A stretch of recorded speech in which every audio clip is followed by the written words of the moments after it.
Subbarami Reddy birthday ఫంక్షన్లో మరోసారి variety scene చోటు చేసుకుంది.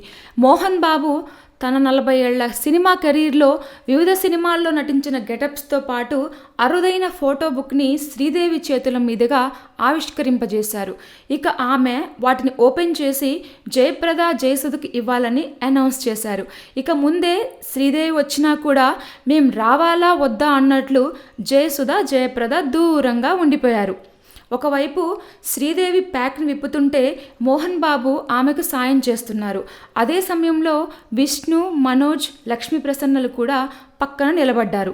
వాటిని ఓపెన్ చేసి వారికి అందజేయాల్సి ఉన్నా కూడా వాళ్ళు దూరంగా ఉండడంతో మోహన్ బాబుకు ఇచ్చే ప్రయత్నం చేయబోతే చేయిని వారి వైపు చూపించారు. ఇక ముందుగా జయసుధ ఆ ఫోటో బుక్ని తీసుకున్నారు. ఆమె జయప్రదకు అందజేశారు.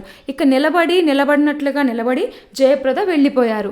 ఏదో మొహమాటానికి శ్రీదేవి నవ్వితే ఒక్కసారి నవ్వినట్లు చేసిన జయప్రద వెంటనే పక్కకు తిరిగిపోయారు. వీళ్ళిద్దరికీ మొదటి నుంచి పడదు, కానీ ఆ మధ్య కలుసుకున్నట్లుగా వార్తలొచ్చాయి.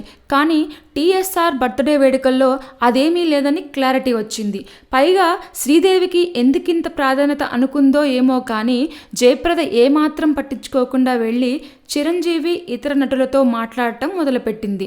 ఆ వెంటనే శ్రీదేవి మైక్ దగ్గరికి వెళ్ళి 4 పొడిపొడిగా మాట్లాడి సెలవు తీసుకుంది. సీన్ని బట్టి చూస్తే శ్రీదేవి, జయప్రద ఇక లైఫ్ టైంలో కలవరేమో అన్నంతగా మొహాలు తిప్పుకొని కనిపించారు. ఇక చిరంజీవి సహా వారు ఎలా బిహేవ్ చేస్తారని గమనించారు. Please subscribe. Hi, it's me Purna. Please subscribe.